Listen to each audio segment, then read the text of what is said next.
जय श्री कृष्ण। राधे राधे।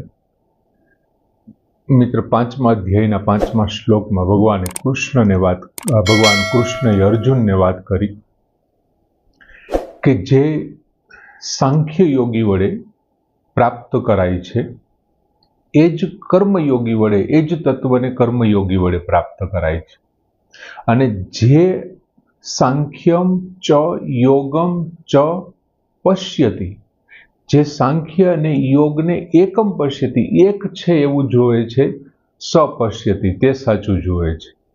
એટલે કે જે સાધનાથી સાંખ્ય યોગી જે પ્રાપ્ત કરે છે અને એ એમને જે પરમ તત્વની પ્રાપ્તિ થાય છે ને, કર્મયોગી પણ એ જ પરમ તત્વને પ્રાપ્ત કરી શકે છે. એટલે કે સમાજમાં ફેલાયેલા ભ્રામક જે ખ્યાલ છે કે માત્ર જ્ઞાન યોગથી જ ભગવાન પ્રાપ્ત થાય છે, પરમ તત્વ પ્રાપ્ત થાય છે, કર્મયોગથી પ્રાપ્ત નથી થતો, ભગવાને એ ખ્યાલને અહીંયા ખોટો પાડ્યો છે કે ભાઈ બંનેથી સાંખ્ય યોગી જેમને પ્રાપ્ત કરી શકે છે, પ્રાપ્ત કરાય છે, એ જ કર્મયોગીથી પ્રાપ્ત થાય. અને આ બે એક છે એમ જોવે છે ને તે જ સાચું જોવે છે. બંને ખરેખર જુદા છે જ નહીં. આપણે આમની પહેલાના શ્લોકમાં જોયો હતો કે એકયઃ અપી આસ્થિતઃ, એમાં કોઈ પણ બેમાંથી કોઈ પણ તું એકમાં બેસી જા, એકમાં વ્યવસ્થિત આસ્થિત થઈ જા, એ તત્વ તને પ્રાપ્ત થઈ જશે. અને હવે એ વાતને આગળ ભગવાન કરે છે 5મા અધ્યાયના 6ઠા શ્લોકમાં કે સંન્યાસઃ તું મહાબાહો દુઃખમ આપતુમ અયોગતઃ યોગયુક્તઃ મુનિઃ બ્રહ્મ ન ચિરેણ અધિગચ્છતિ. હવે જ્યારે અર્જુને પ્રશ્ન કર્યો પહેલા શ્લોકની અંદર 5મા અધ્યાયમાં કે ભગવાન તમે ઘડીક થાય તો સાંખ્યને એટલે કે જ્ઞાન યોગને, ઘડીક કર્મયોગને તમે સુનિશ્ચિત કરીને એકને મને કહો કે જેમાં મારું કલ્યાણ છે, તત મે બ્રૂહિ, તે મને કહો. ભગવાને વાત કરી કે ભાઈ બંને સારા છે, પણ સાંખ્ય યોગ કરતા કર્મયોગ વિશિષ્યતે, વધારે સારો છે. હવે ભગવાન એ જ વાતને જાણે આ શ્લોકમાં સાબિત કરતા હોય તેવી રીતથી ભગવાન શું કહે છે કે સંન્યાસઃ તું મહાબાહો, તું એટલે પરંતુ, મહાબાહો હે મહાબાહો, પરંતુ હે મહાબાહો. પછી જો છેલ્લો શબ્દ અયોગતઃ, યોગતઃ એટલે કર્મથી, કર્મયોગથી, પણ અયોગતઃ કર્મયોગ વિના, સંન્યાસઃ, સંન્યાસઃ એટલે કે સાંખ્ય યોગ, આપતુમ એટલે સિદ્ધ થવો, શું છે તો કે દુઃખમ, મુશ્કેલ છે. તું મહાબાહો, પરંતુ હે મહાબાહો, અયોગતઃ કર્મયોગ વિના, સંન્યાસઃ સાંખ્ય યોગ, આપતુમ દુઃખમ સિદ્ધ થવો મુશ્કેલ છે. પછી બીજી લીટીમાં ભગવાન કહે છે કે યોગયુક્ત મુનિઃ બ્રહ્મ નચિરેણ અધિગચ્છતિ. હવે મુનિઃ એટલે મનનશીલ વ્યક્તિ જે છે તે મનનશીલ, અને પછી કીધું યોગયુક્ત એટલે કે જે યોગમાં જોડાયેલો છે, એટલે કે કર્મયોગી, મનનશીલ કર્મયોગી. ખાલી કર્મયોગીની ભગવાન વાત નથી કરી, એવો મુનિ કે જે કર્મયોગી હોય, એવો મનનશીલ વ્યક્તિ કે જે કર્મયોગી છે. એટલે મનનશીલ કર્મયોગી નચિરેણ. હવે ચિરેણ એટલે લાંબો સમય, પણ ન ચિરેણ એટલે વિના વિલંબે, જેમાં લાંબો સમય નથી, ઝાઝી વાર લાગતી નથી, તેવા વિના વિલંબે બ્રહ્મ અધિગચ્છતિ. બ્રહ્મ એટલે પર તત્વ, પર બ્રહ્મને અથવા પરબ્રહ્મ પરમાત્માને અધિગચ્છતિ એટલે મેળવે છે, પ્રાપ્ત કરે છે. હવે ભગવાને અહીંયા સરસ રીતે બે વાત કરી. એમાં ખરેખર તો કોઈ ભગવાન એમણે જે જવાબ આપ્યો બીજા શ્લોકમાં કે ભાઈ સાંખ્ય કરતા કર્મયોગ વધારે સારો છે, એ જ વાતની પુષ્ટિ કરતો આ શ્લોક હોય ને એવું લાગે છે. હવે જો સંન્યાસથી એટલે કે સાંખ્ય યોગથી આ શ્લોકની શરૂઆત થઈ. સાંખ્ય યોગ માટે શું કરવાનું હોય છે? સાંખ્ય યોગ માટે એક તો સૌથી પહેલા જ્ઞાન મારફત આપણે જોયું હતું પૂર્વ શ્લોકમાં પણ કે વિવેક વિચારથી છે એ શરીર અને શરીરીને અલગ કરી અને જે શરીરીનું સ્વરૂપ છે ને એમની અંદર લીન થવાનો છે. હવે સાંખ્ય યોગની સિદ્ધિ માટે તમારે કર્મયોગનું સાધન ખૂબ આવશ્યક છે. શું કામ આવશ્યક છે? તો કે જો સાંખ્ય યોગની સિદ્ધિ માટે તમારે કર્મયોગની જરૂર પડશે, પણ કર્મયોગની સિદ્ધિ માટે તમારે સાંખ્ય યોગની જરૂર નહીં પડે. તમારામાં શરીર અને શરીરીનું જુદું જ્ઞાન, એનો વિવેક વિચાર નહીં હોય તો પણ તમે શું કરી શકશો? તમે કર્મથી, તમારા કર્મો દ્વારા છે તે પરમ તત્વને પ્રાપ્ત કરી શકશો. ભગવાન કૃષ્ણના જીવનકાળ દરમિયાન એમની સાથે જે ગોપીઓ, ગોવાળો, એમના જે ભક્તો હતા, એમને આપણે જ્ઞાની ન કહી શકીએ, પણ ભગવાનના એમની સાથેના જે એમના કર્મો હતા ને, એમને કારણે એમને પ્રાપ્ત કરી લીધું. બીજું, એમને ઉત્કંઠા હતી એમની, જે એમને પ્રાપ્ત કરવાની, એમને કારણે ગોપીઓ છે ભગવાનને પ્રાપ્ત કરી. બીજું, સાંખ્યનું લક્ષ્ય શું છે? તો કે પરમાત્માનું જે પરમ તત્વ છે ને, એમનો અનુભવ કરવો એ સાંખ્યનું લક્ષ્ય છે. અને એ કોના મારફત છે? તો કે જ્ઞાન મારફત છે. બીજા અધ્યાયના 11 થી 32 શ્લોક સુધી આમની બહુ સારી માહિતી આપી ભગવાને ત્યાં આપણને પૂરી પાડી એમ. પરંતુ એ પરમ તત્વનો અનુભવ કરવામાં નડતરરૂપ કોણ છે? તો કે રાગને કારણે આ અનુભવ નથી થતો. શેને કારણે નથી થતો? રાગને કારણે. અને જ્ઞાનથી રાગને દૂર કરવો ઘણો બધો અઘરો છે.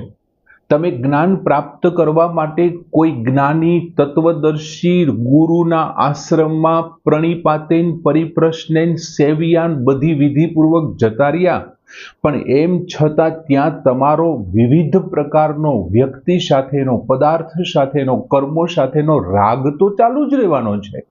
એ રાગ કઈ તરત મટી નહીં જાય. જ્યારે કર્મયોગના અનુષ્ઠાનથી રાગ દૂર થઈ જાય છે. કર્મયોગનું અનુષ્ઠાન કરવાથી સંપૂર્ણપણે રાગ દૂર થઈ જાય છે. ત્યાં શું કામ એવું થાય છે? કેમ કે કર્મયોગમાં શરૂઆત જ કેનાથી કરવાની છે? બીજાને માટે કર્મ કરવાનું, બીજાને સુખ માટે, લોક હિતાર્થે કર્મ થતા હોવાને કારણે રાગ છે ને આપોઆપ દૂર થઈ જાય. જો તમારી અંદર રાગ હોય તો લોક હિતાર્થે કર્મની શરૂઆત જ ન થાય. કર્મયોગનું પહેલું સ્ટેપ જ તમે ચડી ન શકો. એટલે તમે બીજાની સેવા માટે, બીજાના સુખ માટે, બીજાના આનંદ માટે અને બીજાની પાસેથી મળેલી વસ્તુ તમે લોકહિતાર્થે વાપરવા માંડ્યા છો, એટલે તમારો રાગ છે દૂર થઈ જશે. અને જેવો રાગ દૂર થઈ જશે એમને કારણે શું થશે? જો જ્ઞાન યોગી છે, સાંખ્ય યોગી છે, એ પણ જો આવી રીતે રાગ દૂર કરશે તો એમનો સાંખ્ય યોગ સરળ બની જશે. ભગવાને પહેલા અધ્યાયમાં શું કીધું? તો કઈ પહેલી લીટીમાં શું કે છે? અયોગતો હક, તું મહાબાહો, હે તું હોઈ શકે, મહાબાહુ હોઈ શકે, તારા મિત્રો અને તારા ભાઈઓ ખૂબ બળવાન હોઈ શકે, ખૂબ લાગવગવાળા હોઈ શકે, પણ જો કર્મયોગ વિના, અયોગત કર્મયોગ વિના સંન્યાસ દુઃખમ આપતું, સંન્યાસ યોગને એટલે કે સાંખ્ય યોગને સિદ્ધ કરવો દુઃખમ, મુશ્કેલ છે. જો અશક્ય છે એવું નથી કીધું ભગવાને. એને શું કીધું? મુશ્કેલ છે, દુઃખમ છે, દુઃખદાયક છે. તને બહુ તકલીફ પડશે. જો કર્મયોગ વગર તું માત્ર જ્ઞાનથી જ માત્ર તું પરમ તત્વને પ્રાપ્ત કરવા માટે જઈશ તો તારે પુષ્કળ ભોગવવું પડશે. તારા માટે ખૂબ દુઃખદાયક એ રસ્તો હશે એમ. અને જો તું કર્મયોગનો સહારો લઈ બીજાની સેવા કરી લોકહિતાર્થે પેલા તારા રાગને દૂર કરીશ ને, તો તારો સાંખ્ય યોગ બહુ સરળ થઈ જશે. પરમ તત્વની તને અનુભૂતિ થઈ જશે. બીજું, ભગવાને વચ્ચેના શ્લોકમાં પણ એવું કીધું કે આ બંને રસ્તાઓ છે એ એક જ ફળ આપનારા છે. ઉભયોઃ ફલમ વિંદતિ, બંનેના ફળ આપનારા છે. કોઈ પણ એકની અંદર તો સ્થિત થઈ જા. પણ એમ છતાં સાંખ્ય યોગને સિદ્ધ કરવા માટે કર્મયોગનું સાધન છે એ જરૂરી છે. બીજી પંક્તિમાં ભગવાન કહે છે કે યોગ યુક્ત મુનિહિ, મુનિહિ એવો શબ્દ વાપર્યો. મુનિ એટલે મનનશીલ.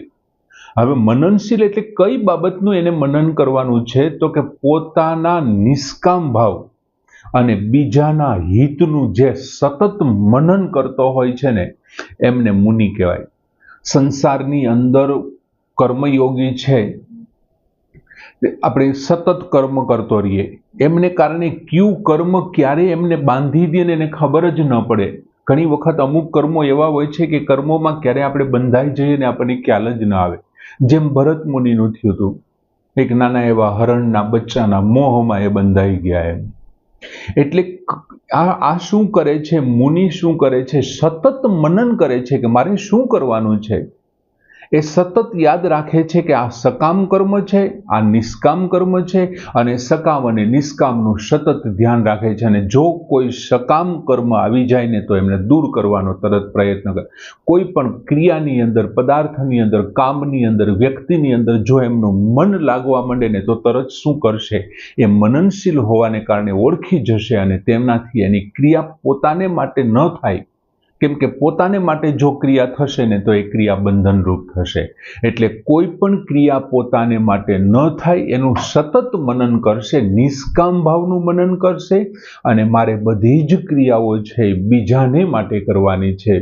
કેમ કે હું જે ક્રિયા કરી રહ્યો છું, મારી પાસે જે કરણ છે, મારું શરીર છે, મન છે, બુદ્ધિ છે, ઇન્દ્રિયો છે, એ બધું જ બીજાનું છે. અને બીજાનું છે તો હું બીજાને સોંપી રહ્યો છું.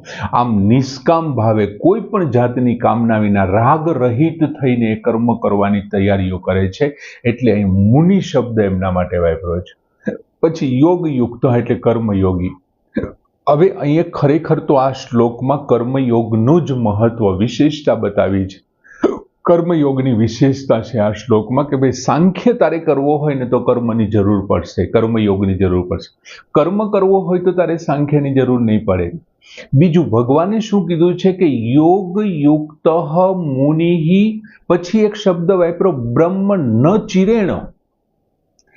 જો જે ખરેખર મનનશીલ છે, સતત વિચાર્યા કરે છે કે આ સકામ છે, આ નિષ્કામ છે, સતત વિચારે છે આ પોતા માટે કર્મ છે, આ બીજા માટે છે, આ લોક હિતાર્થે છે, આ સ્વહિતાર્થે છે, અને બધી જ આ બાબત છે એમને છોડી અને નિષ્કામ ભાવે કરે છે, બીજાને માટે કરે છે, બીજાના સુખ માટે કરે છે, અને પરહિતાર્થે, લોકહિતાર્થે કરે છે. એટલા માટે એ મુનિ છે અને એ કર્મયોગી સતત કર્મો કરે છે. કર્મ વિના તો કોઈ રહી નથી શકવાનું આ સંસારમાં. અને સતત કર્મ કરે છે એટલે ભગવાન શું કહે છે, ન ચિરેણ. ચિરેણ એટલે લાંબા સમયે, પણ જેમાં લાંબો સમય નથી તેવા, એટલે કે ટૂંક સમયમાં, એટલે કે વિના વિલંબે. એ વિના વિલંબે શું કરે છે તો કે બ્રહ્મ અધિગચ્છતિ, પરબ્રહ્મ પરમાત્માને પ્રાપ્ત કરી લે છે. અધિગચ્છતિ, વિલંબનું કોઈ કારણ જ નથી. અહીં પરમ તત્વ પ્રાપ્ત થાય છે અને એ પણ ખૂબ સરળતાથી થાય છે, કોઈ વિલંબ વિના થાય છે.